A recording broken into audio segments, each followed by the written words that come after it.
Hi friends, welcome to Saranya Viveks life style. இன்றைக்கி இந்த வீடியோவில் ஒரு vlog தான் உங்களோட ஷேர் பண்ணியிருக்கேன். இந்த vlog பார்க்குறதுக்கு முன்னாடி சேனலை சப்ஸ்கிரைப் பண்ணாமல் இருந்தீங்கன்னா சப்ஸ்கிரைப் பண்ணிக்கோங்க. இந்த vlog புதன்கிழமை காலையில் 8 o'clockலேருந்து எடுக்க ஸ்டார்ட் பண்ணியிருக்கேன். மார்னிங் பிரேக்ஃபாஸ்ட்டுக்கு பூரியும் சன்னா மசாலாவும் செய்யலான்னு நைட்டே சுண்டல் ஊற வச்சுருந்தேன். இப்போ ஃபஸ்ட்டு வேலையாக சுண்டலை வேக வச்சுக்கலாம். ஊற வச்சுருக்க சுண்டலை குக்கரில் சேர்த்துட்டு சுண்டல் மூழ்கிற அளவு தண்ணி ஊற்றி கொஞ்சமாக உப்பு போட்டுட்டு குக்கர் மூடி போட்டு 4 விசில் வரைக்கும் விட்டு எடுத்துக்கலாம். சுண்டல் ஓவர் நைட் ஊறியிருக்கு அப்படிங்கிறதால 4 விசில் விட்டாவே நல்லா வெந்து வந்துடும். சைடில் சன்னா மசாலாவுக்கு தேவையான தக்காளி வெங்காயம் எல்லாம் எடுத்து வச்சுருக்கேன். இப்போ சன்னா மசாலாவுக்கு தேவையான மசாலா ரெடி பண்ணிடலாம். ஒரு பேனில் 1 டீஸ்பூன் அளவுக்கு மிளகு, 1 டீஸ்பூன் சீரகம், 1 டீஸ்பூன் சோம்பு, 2 சின்ன துண்டு பட்டை, 4 கிராம்பு, ஏலக்காய் இருந்துச்சு அப்படின்னா 2 ஏலக்காய் சேர்த்துக்கோங்க. என்கிட்ட ஏலக்காய் இல்லாததால் நான் ஏலக்காய் சேர்க்கலை. ஒரு பிரிஞ்சி இலையை இந்த மாதிரி பிச்சு சேர்த்துக்கோங்க. இது எல்லாத்தையும் மீடியம் ஃப்ளேமில் வச்சு நல்லா வறுத்தெடுத்துக்கலாம். மீடியம் ஃப்ளேமில் வச்சு வறுக்கும் பொழுது தான் எல்லா சைடும் ஒரே மாதிரி வறுப்பட்டு வரும், இல்லைன்னா சீக்கிரமாக கரிஞ்சு போயிடும். இந்த மாதிரி மசாலா வறுத்து அரைச்சி செய்யும்போது நல்லா டேஸ்ட்டாகவும் இருக்கும், மணமாகவும் இருக்கும். மசாலா இந்தளவு வறுப்பட்டதுக்கப்புறமா ஒரு பிளேட்டில் எடுத்து வச்சிடலாம். நான் மசாலா வறுத்துட்ருக்க கேப்பில் ஹஸ்பண்ட் தக்காளி வெங்காயம் எல்லாத்தையும் மிக்ஸி ஜாரில் சேர்த்து அரைச்சி எடுத்து வச்சுட்டாங்க. சுண்டலும் நல்லா வெந்து வந்துருச்சு. இப்போ அதே பேனில் 4 டீஸ்பூன் அளவுக்கு ஆயில் சேர்த்துக்கலாம். ஆயில் அதிகமாக இருக்கிற மாதிரி இருந்துச்சு அப்படின்னா 2 டீஸ்பூன் அளவு மட்டும் நீங்கள் ஆயில் சேர்த்துக்கோங்க. ஆயில் லைட்டாக ஹீட் ஆனதும் அரைச்சி வச்சுருக்க வெங்காய விழுது சேர்த்துக்கலாம். ஆயில் லைட்டாக ஹீட்டாக இருக்கும்போதே வெங்காய விழுது சேர்த்துக்கோங்க. ரொம்ப ஹீட் ஆகிடுச்சு அப்படின்னா வெங்காய விழுது சேர்க்கும்போது கையில் ஆயில் தெரிக்கும். வெங்காயம் லைட்டாக வதங்கினதும் 1 டீஸ்பூன் அளவுக்கு இஞ்சி பூண்டு பேஸ்ட்டு சேர்த்துக்கலாம். இஞ்சி பூண்டுடைய பச்சை ஸ்மெல் எல்லாம் போக வரைக்கும் நல்லா வதக்கி விட்டுக்கலாம். இந்த ஸ்டேஜில் பச்சை மிளகாய் இருந்தது அப்படின்னா 2 பச்சை மிளகாய் கீரி சேர்த்துக்கோங்க. என்கிட்ட பச்சை மிளகாய் இல்லாததால் நான் பச்சை மிளகாய் சேர்க்கலை. இஞ்சி பூண்டுடைய பச்சை ஸ்மெல்லாம் போனதுக்கப்புறமா அரைச்சி வச்சுருக்க தக்காளி விழுது சேர்த்துக்கலாம். தக்காளியுடைய பச்சை வாசனையெல்லாம் போக வரைக்கும் நல்லா வதக்கி விட்டுக்கலாம். இந்த கேப்பில் வறுத்து வச்சுருந்த மசாலாவையும் நான் அரைச்சி எடுத்து வச்சுட்டேன். ஹஸ்பண்ட் தான் இப்போ ப்ரிப்பேர் பண்ணிகிட்ருக்காங்க. தக்காளியுடைய பச்சை வாசனையெல்லாம் போனதுக்கப்புறம் காரத்துக்கு தகுந்த மாதிரி மிளகாத்தூள் சேர்த்துக்கோங்க. நாங்கள் இன்றைக்கி 1 டீஸ்பூன் அளவு மிளகாத்தூள் சேர்த்துருக்கோம். கூடயே 1 டீஸ்பூன் அளவு மல்லித்தூள், 1/4 டீஸ்பூன் மஞ்சள் தூள், 1 டீஸ்பூன் அளவு உப்பு சேர்த்து நல்லா மிக்ஸ் பண்ணி விட்டுக்கலாம். ஆல்ரெடி சுண்டல்லையும் உப்பு சேர்த்து வேக வச்சுருக்கோம், அதனால் பார்த்து சேர்த்துக்கோங்க. 2 பேர் சேர்ந்து சமைக்கிறங்கிற பேரில் கிச்சன் கவுண்டர் டாப் ஃபுல்லாக மசாலா தூள் சிந்தி வச்சுருக்கோம். இனி சமைச்சு முடிச்சுட்டு தான் இதை ஃபுல்லாக க்ளீன் பண்ணணும். மசாலாவில் லைட்டாக ஆயில் பிரிஞ்சு வந்திருக்கு. இந்த ஸ்டேஜில் வேக வச்சுருக்க சுண்டல் ஆட் பண்ணிக்கலாம். நான் வேக வச்ச தண்ணியும் சேர்த்து தான் ஆட் பண்ணியிருக்கேன். இதை ஒன்ஸ் நல்லா கலந்து விட்டுட்டு நம்ம ஃப்ரெஷ்ஷாக அரைச்சி வச்சுருக்க மசாலா தூள் சேர்த்துக்கலாம். மசாலா தூள் சேர்த்துட்டு நல்லா மிக்ஸ் பண்ணி விட்டுட்டு தேவையான அளவு தண்ணி சேர்த்துக்கலாம். உங்களுக்கு எந்த அளவு கிரேவி வேணுமோ அந்த அளவு சேர்த்துக்கோங்க. ரொம்ப அதிகமாக தண்ணி சேர்த்துறாதீங்க.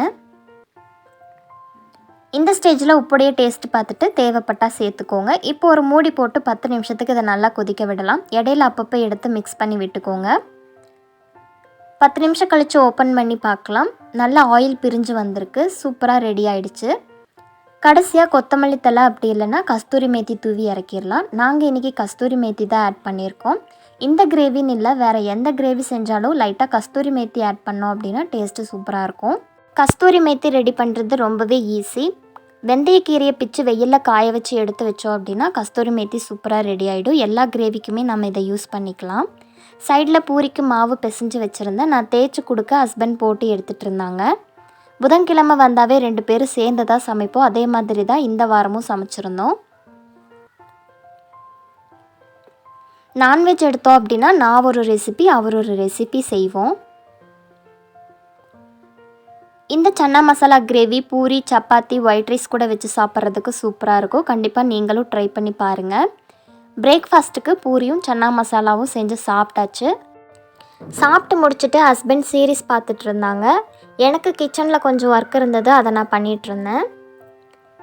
இட்லிக்கு அரிசி ஊற வச்சுருந்தேன். இப்போ கிரைண்டரில் போட்டு விட்டுட்டு கிச்சன் கவுண்டர் டாப் ஃபுல்லாக க்ளீன் பண்ணிடலான்னு க்ளீன் பண்ணிகிட்ருக்கேன். இப்போதைக்கு லைட்டாக ஈர துணி வச்சு தான் தொடச்சி விட்டுட்ருக்கேன். எப்படி இருந்தாலும் ஆஃப்டர்நூன் குக் பண்ணி முடிச்சதுக்கப்புறம் மறுபடியும் க்ளீன் பண்ணுற மாதிரி தான் இருக்கும். அதனால் லைட்டாக மட்டும் க்ளீன் பண்ணி விட்டுட்ருக்கேன். இந்த மாதிரி மாவாட்டும் போது சைட் பை சைடு ஏதாவது ஒர்க் இருந்துச்சு அப்படின்னா அதை பண்ணிகிட்டு இருந்தோம் அப்படின்னா குயிக்காக ஈஸியாக வேலை முடிஞ்ச மாதிரி இருக்கும், டைம் சேவிங்கும் ஆகும். அதே மாதிரி துணி துவைக்கிறதுக்காக துணியும் ஊற வச்சுருக்கேன். கிச்சன் கவுண்டர் டாப்லாம் க்ளீன் பண்ணி முடிச்சதுக்கப்புறமா சேனக்கிழங்கு இருந்துச்சு, ஊர்லேருந்து கொண்டு வந்திருந்த சேனக்கிழங்கு இன்னும் சமைக்கவே இல்லை. சரி இன்றைக்கி சமைச்சிடலாம் அப்படிங்கிறதுக்காக அதையும் க்ளீன் பண்ணி எடுத்து வச்சுட்டேன். எல்லா வேலையும் முடிக்கிறதுக்குள்ளேயே மாவு சீக்கிரமாக ஆட்டி முடிச்சிருச்சு. இப்போ எல்லாத்தையும் தோண்டி எடுத்து வச்சிட போகிறேன். இங்கே கிளைமேட் கூலாக இருக்குது அப்படிங்கிறதால இன்றைக்கி காலையில் மாவாட்டி வச்சேன் அப்படின்னா அடுத்த நாள் காலையில் தான் எனக்கு மாவு புளிக்கும். அது வெயில் அடிச்சுது அப்படின்னா காலையில் புளிக்கும், அப்படி இல்லைன்னா ஆஃப்டர்நூன் தான் புளிக்கும். மாவெல்லாம் தோண்டி உப்பு போட்டு நல்லா மிக்ஸ் பண்ணி எடுத்து வச்சுட்டேன். கிரைண்டரும் வாஷ் பண்ணி எடுத்து வச்சாச்சு. இது காஞ்சதுக்கப்புறமா தான் எடுத்து ஃபிட் பண்ணணும். வீடு கூட்டி விட்டுறலான்னு வீடும் கூட்டி விட்டாச்சு. எல்லா ஒர்க்குமே முடிஞ்சுது. கடைசியாக துணி ஊற வச்சுருந்தேன்ல அதையும் துவைச்சிட்டு காய போட்டுட்டு ஃப்ரெஷ்ஷப் ஆகிட்டு வந்தாச்சு. ஹஸ்பண்ட் வந்து குக்கிங் ஒர்க் ஸ்டார்ட் பண்ணிட்டாங்க. சேனக்கிழங்கு பொரியல் செய்கிறதுக்காக வெங்காயம் சாப் பண்ணி தாளிச்சிட்ருக்காங்க. ஒரு சைடு சேனக்கிழங்கு வேக வச்சு எடுத்து வச்சுருக்காங்க. இன்னொரு சைடு சேனக்கிழங்கு வறுவல் செய்கிறதுக்காக ஆயிலில் போட்டு ஃப்ரை பண்ணிகிட்ருக்காங்க. கடைசியாக ஆஃப்டர்நூன் குக்கிங் ஒர்க்கெல்லாம் முடிச்சிட்டோம். நான் ஃபஸ்ட்டே சொன்ன மாதிரி கவுண்டர் டாப் அகெயின் க்ளீன் பண்ணுற மாதிரி தான் இருந்துச்சு.